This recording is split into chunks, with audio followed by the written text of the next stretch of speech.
Bismillah wa salatu wa salam ala rasulillah. Bienvenue mes amis, je me présente Hajm Sraïti, un étudiant de la faculté de sciences de Tunis. Alors nous allons commencer aujourd'hui notre formation sur la programmation orientée objet, P2O. C'est quoi la programmation orientée objet? Certains pensent que la programmation orientée objet c'est un langage de programmation ou c'est un domaine de programmation. C'est tout à fait loin de ça. Je commence par un exemple. Au marché, si quelqu'un vous demande de le réaliser un projet ou une application ou un logiciel bien déterminé, vous, comme programmeur, si vous ne recevez pas un cahier de charge bien défini, bien déterminé, votre rôle comme programmeur est de choisir la manière la plus facile et la plus puissante de mettre en œuvre ce projet-là ou cette affaire-là. La programmation orientée objet, c'est un système choisi par le programmeur.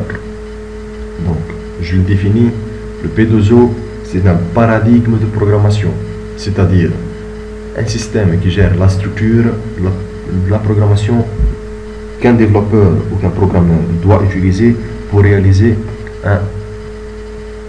une tâche bien définie. Donc dans le monde de la programmation, nous allons voir beaucoup de types de programmation.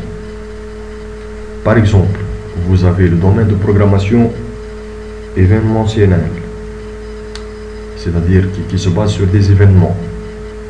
Pour ça, tous les développeurs doivent se diriger vers le VB.NET, qui est très puissant dans ce domaine des événements.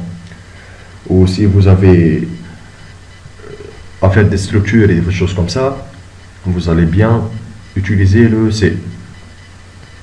Si vous avez des choses modulaires à diviser votre travail en modules ou des choses comme ça, vous allez utiliser le C++, qui je fais un signe que c'est un langage de programmation orienté objet aussi. D'autre part, on a aussi le JavaScript, qui est un langage de programmation orienté objet, ce qu'on appelle prototype.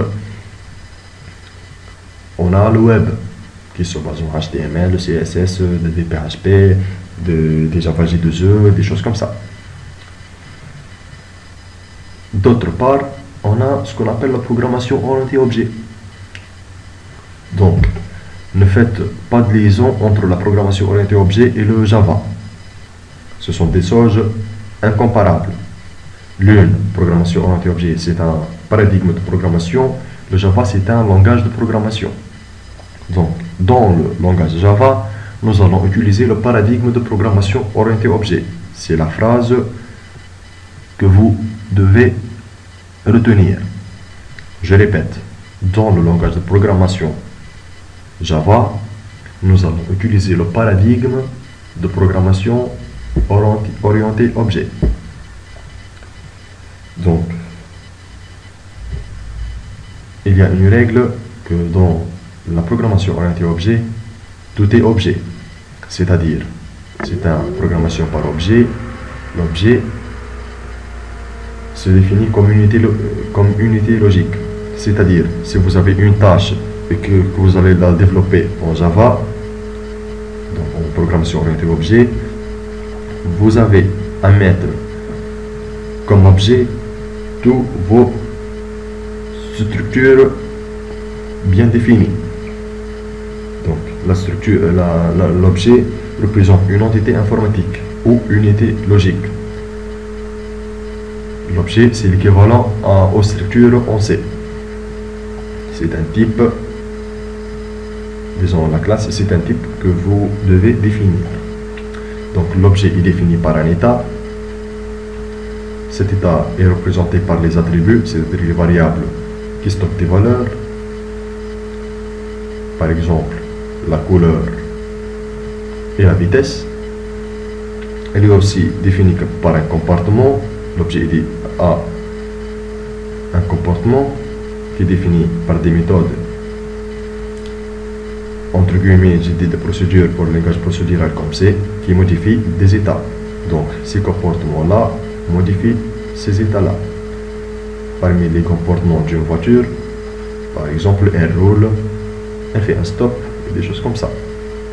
Et aussi, enfin, une identité, ce qui permet de distinguer un objet d'un autre objet. Donc, on a comme grande mère ce qu'on appelle une classe, que nous allons découvrir dans la prochaine vidéo. De cette classe-là, vous obtenez beaucoup d'objets. Chaque objet est distingué par une identité, une idée. Chaque objet aussi a un état et un comportement. L'état représente les valeurs des attributs ou des variables dans cet objet. Et le comportement, ce sont les procédures ou les méthodes qui modifient ces valeurs-là, ces états-là. Donc, on a aussi une chose tellement importante qui est la communication entre les objets, qui se fait par des messages. Donc, un objet peut recevoir un message qui déclenche une méthode qui modifie son état. Donc, un objet peut recevoir d'un autre objet un message. Ce message-là peut déclencher une méthode, c'est-à-dire un comportement qui modifie l'état, c'est-à-dire qui modifie les attributs. Et une méthode, un objet peut quand même recevoir une méthode qui déclenche une autre méthode qui envoie un message à un autre objet. C'est-à-dire, par exemple, j'ai un objet, ma voiture, et un autre objet, le moteur. C'est-à-dire, cet objet, ma voiture, déclenche une autre méthode dans l'objet, c'est-à-dire la méthode démarre, dans l'objet moteur qui est de son rôle va ou bien déclencher une méthode relative à lui-même ou bien déclencher une méthode relative à un autre objet. Donc je ne vous complique pas les tâches. Prenons l'exemple de la voiture ou d'une personne en général.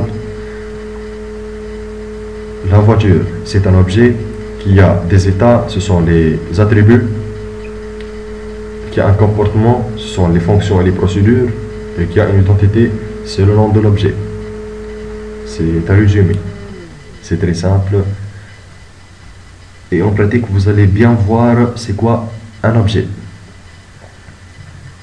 Maintenant, je fais que du théorique, donc nous allons bien voir ça en détail dans les prochains cours. Merci bien pour votre attention. Je suis...